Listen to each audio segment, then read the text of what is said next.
2000 തൊട്ടുള്ള മുഴുവൻ ആൾക്കാരും കൊല്ലുന്നത് പ്രിസിഷനോടെ കൊല്ലുന്നതിനെ പറ്റി മാത്രമായിരിക്കും അവർ സംസാരിക്കുന്നത്. അല്ലാതെ ഈ പറയുന്ന വെടിവെക്കുമ്പം ഉന്നം തെറ്റിപ്പോയതിലുള്ള സങ്കടപ്പെടുന്നവർ മാത്രമേ കാണുള്ളൂ. ഈ ദുരന്തരം ഇറങ്ങിയപ്പോൾ അതിന് ചുവടുവെച്ചിട്ടുള്ള കുറച്ചധികം ഫോർകാസ്റ്റ് ചെയ്തിട്ടുള്ള ചില പഠനങ്ങളൊക്കെ ആളുകൾ പറയുന്നുണ്ട്. ദാറ്റ് ഇപ്പോൾ ദുരന്തരം കൂടി വരുമ്പോൾ ആളുകൾക്ക് കുറച്ചുകൂടി അവർ ലെജിറ്റിമേറ്റ് ആയിട്ട് കുറച്ചുകൂടി പ്രചരിപ്പിക്കുന്ന കാര്യങ്ങൾ കുറച്ചുകൂടി ദൃഢത വന്നു, കുറച്ചുകൂടി സത്യങ്ങൾ തന്നെയാണത്. ആണെന്ന് ആളുകൾ വിശ്വസിക്കാൻ തുടങ്ങി. അപ്പോൾ ഇപ്പൊ കാണ്ഡഹാറിന്റെ പ്ലെയിൻ ഹൈജാക്ക് അന്നത്തെ ഗവൺമെന്റിന്റെ പിഴവ് കൊണ്ടാണെന്നും ഇന്നത്തെ ഗവൺമെന്റ് ആയതുകൊണ്ട് തന്നെ നമുക്ക് തിരിച്ചടിക്കാൻ പറ്റുന്നുണ്ടെന്നും അന്നത്തെ ഗവൺമെന്റ് ഒരുപാട് പേരെ തീവ്രവാദികളെ വിട്ടുകൊടുത്തെന്നും ഇന്നത്തെ ഗവൺമെന്റ് ആ തീവ്രവാദികളെയൊക്കെ കൊല്ലുകയാണെന്നും അന്നത്തെ ഗവൺമെന്റ് മോശം, ഇന്നത്തെ ഗവൺമെന്റ് നല്ലത്, അന്നത്തെ ഗവൺമെന്റ് ദുർബല, ഇന്നത്തെ ഗവൺമെന്റ് ചെയ്യാതിരിക്കത്തേയില്ലെന്ന് ഞാൻ ഈ പറയുന്നത്. അത് പ്രകടമാകുന്നതുകൊണ്ടാണ് നിങ്ങൾ കണ്ടുപോകുന്നത്. പക്ഷെ ഓവർഡു ആയിപ്പോയി.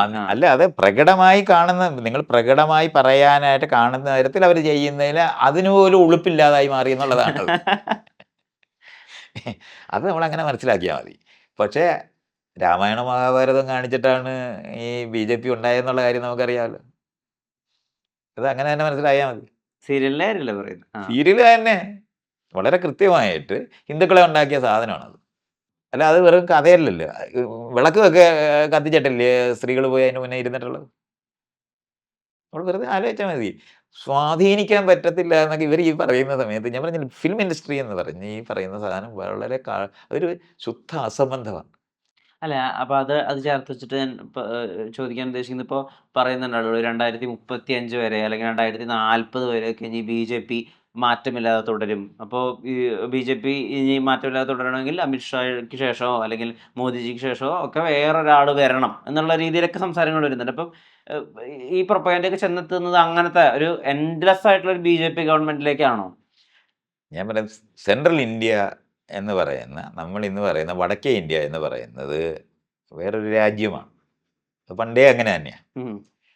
എന്ന് പറഞ്ഞാൽ ലോകത്ത് നമ്മൾ അർഷനെ പറ്റി പറഞ്ഞാൽ, അശോകനെ പറ്റി പറഞ്ഞാൽ, അത് കഴിഞ്ഞിട്ടുള്ള മുഗൾ വംശങ്ങൾ മുഴുവൻ പറഞ്ഞാൽ എല്ലാം ഈ വടക്കേ ഇന്ത്യക്കാർ അവിടെ തന്നെയാണ് ഈ ഭരണം മുഴുവൻ നടന്നിട്ടുള്ളത്. നമ്മൾ ആരെങ്കിലും ഇന്ത്യയിൽ ഉണ്ടായിട്ടുള്ളവരല്ല. തെക്കേ ഇന്ത്യയെ ഒരു റെഫറൻസ് പോയിന്റ് എന്ന് പറയുന്ന ഫുട് നോട്ടിലുള്ള എന്താണ് ചോളന്മാരെന്ന്, ദ്രവിഡിയൻസ് അല്ല, ഇവിടുത്തെ ഭരണക്കാരെ പറ്റിയുള്ള ഹിസ്റ്ററി എന്ന് പറയുന്നത് ഫുട് നോട്ടാണ്. അല്ലാതെ ഇവരാരും ഇവിടോട്ടെങ്കിലും വന്നിട്ടില്ല. ശരിക്കും ഇന്ത്യക്കാരെന്ന് പറയുന്നത്, ഇന്ന് നമ്മൾ അഫ്ഗാനിസ്ഥാൻ എന്ന് പറയുന്നതാണ് ഏറ്റവും വലിയ ഇന്ത്യ. കണ്ടഹാർ, ഗാന്ധാര പ്രദേശം അതാണ്. ഈ മഹാഭാരതത്തിലെ ഗാന്ധാരമാണത്. അതിനപ്പുറത്ത് തൊട്ടപ്പുറത്താണ് കംബോജ ഉണ്ടായിരുന്നത്. ഇതൊക്കെ നമ്മൾ ഇന്ന് മനസ്സിലാക്കേണ്ടത്. നമ്മൾ ഈ പാകിസ്ഥാൻ എന്ന് വിളിക്കുന്ന സാധനത്താണ് നമ്മുടെ ഈ ഇൻഡസ് വാലി സിവിലൈസേഷനും ഒക്കെ ഈ പറയുന്ന ഇതുകൊണ്ടാണ് ഗ്രേറ്റർ ഇന്ത്യ എന്നാണ് BJPക്ക് ഒരു സംശയം ഇല്ലാതെ അറിയാവുന്ന സാധനമാണ്. ഗ്രേറ്റർ ഇസ്രയേൽ ഉണ്ടാകുന്ന പോലെ തന്നെയാണത്. ഈ 3 വിഭാഗമാണതുള്ളത്.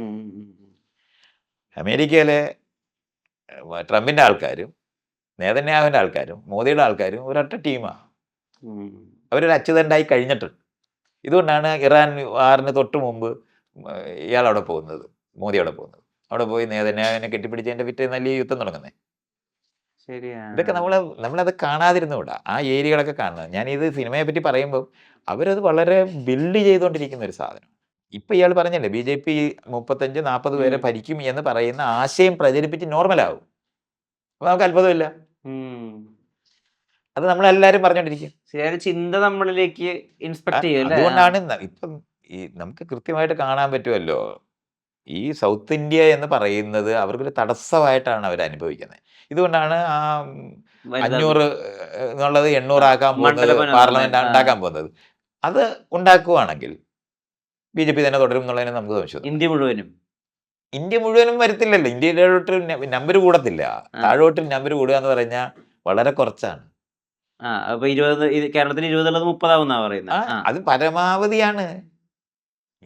കേരളത്തിൽ കൂടുന്ന കാര്യം ഇതുവരെ നോമിനേറ്റ് ചെയ്തിട്ടില്ല. ആകെപ്പാടെ ഒരു സീറ്റെങ്ങാണ്ട് അവർക്ക് കൂടുന്നതായിട്ടാണ്, 2-3 സീറ്റ് ഈ തമിഴ്നാട്ടുകാർക്ക് കൂടുന്ന കാര്യമാണ് അതിലുള്ളത്. ബാക്കിയൊക്കെ ഇല്ല. മറ്റിടത്ത് ശരിക്കും പറഞ്ഞാൽ 250-300 സീറ്റ് അഷ്വേർഡായ സീറ്റായി മാറ്റിയിട്ടുണ്ട്. അതുകൊണ്ട് ഒരിക്കലും ഇവിടുന്ന് ഈ സൗത്ത് ഇന്ത്യയിൽ നിന്നൊരു എലക്ഷൻ അവിടെ ചെന്നിട്ട് ആരെങ്കിലും പറഞ്ഞ് എടുക്കാനൊക്കത്തില്ല എന്നുള്ള കാര്യം വളരെ സട്ടിലായിട്ട് അവർ ചെയ്യുന്ന ഒരു സാധനമാണ് അത്. അവർ പാർലമെന്റ് ഉണ്ടാക്കിയപ്പോൾ 800 സീറ്റ് അവിടെ ഉണ്ടാക്കി ഇട്ടിട്ടുണ്ടായിരുന്നല്ലോ. അപ്പോൾ അവർക്ക് നേരത്തെ പ്ലാനുള്ളതാ. അവരുടെ ഓരോ പ്ലാനും കൃത്യമായിട്ട് ചെയ്യുകയാണ് അവർ പുതിയ ചെയ്തോണ്ടിരിക്കുന്നത്. പാർലമെന്റിൽ 800 ആ സീറ്റ് ഉണ്ട്. ശരിയാ. ആ. അല്ലാതെ ഇപ്പം ഉണ്ടാക്കുന്നതല്ല. അവർ നേരത്തെ പ്ലാൻ ചെയ്തിട്ടുള്ള സാധനമാണ്. സൗത്തിൽ അവർ കടന്നുകൂടാൻ പരമാവധി ശ്രമിക്കുന്നുണ്ട്.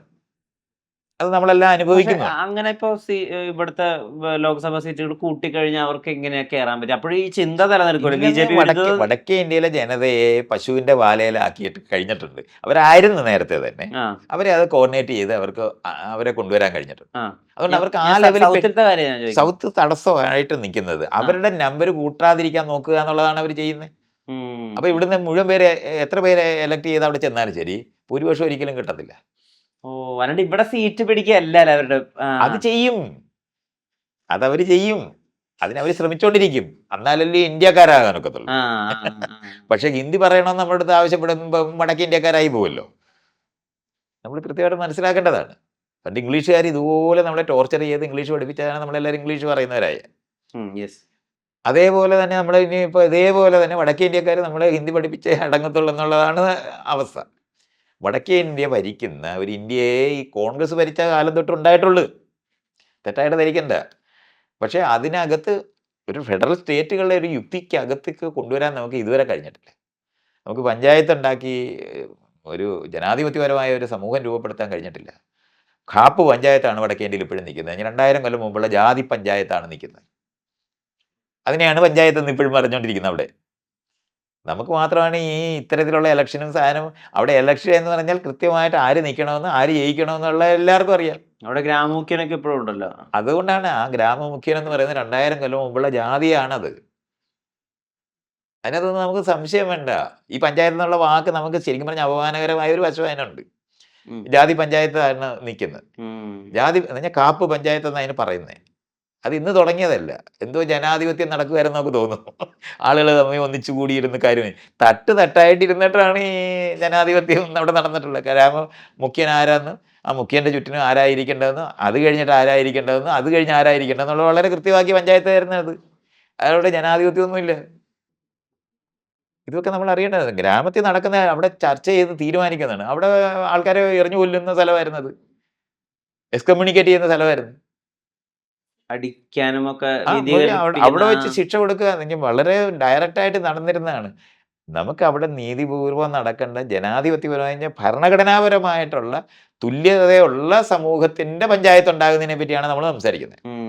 ഇത് തമ്മിൽ കൂട്ടിക്കുഴയ്ക്കരുത്. ഇത് വടക്കേ ഇന്ത്യ എന്ന് പറയുന്നത് 100 വർഷം മുന്നേ കഴിഞ്ഞാൽ ഒരു കാലഘട്ടത്തിന് പുറകിലാണ് അവര് വേറെ സെൻസിറ്റിവിറ്റി ഒന്നുമില്ല. അവർക്ക് ജാതി എന്ന് പറയുന്നത് വളരെ സ്വാഭാവികമാണ്. ഒരു സാധനവും നടന്നിട്ടില്ല. വടക്കേ ഇന്ത്യയിൽ തന്നെ നമ്മൾ ഈ ബ്രിട്ടീഷുകാർക്ക് എതിരായിട്ട് നടന്നിരുന്ന സ്വാതന്ത്ര്യ സമരത്തിനകത്ത് മേൽത്തട്ടിലെ ആൾക്കാരാണ് സമരത്തിന് മുന്നേ ഉണ്ടായിരുന്നത്. അത് നമ്മൾ അറിയണം. ബംഗാളിലുമൊക്കെ ഉണ്ടായിരുന്ന സ്ഥലങ്ങളിലെല്ലാം നമ്മൾ നോക്കിയാൽ മതി. മുകൾ തട്ടിലുള്ള ആൾക്കാരായിരുന്നു അവിടെ നവോത്ഥാനം എന്ന് പറഞ്ഞു വരുന്നത്. ആകപ്പാടെ നമുക്ക് അതിനകത്തൊരു ഒരു സാധനം മഹാരാഷ്ട്രയിലുണ്ടായിരുന്ന പൂലെയുടെ മൂവ്മെൻറ്റ് മാത്രമാണ് അങ്ങനെ അല്ലാതെ. അതായത് സൗത്ത് ഇന്ത്യ മുഴുവനും താഴ്ത്തട്ടിൽ നിന്നാണ് ഈ നവോത്ഥാന നായകന്മാർ മുഴുവൻ ഉണ്ടായത്. നാരായണ ഗുരു ആയാലും അയ്യങ്കാളി ആയാലും എന്താണ് പെരിയോർ ആയാലും എല്ലാം അതാണ് ഈ സൗത്തിനെ ട്രാൻസ്ഫോം ചെയ്ത മൂവ്മെൻറ്റുകളത്.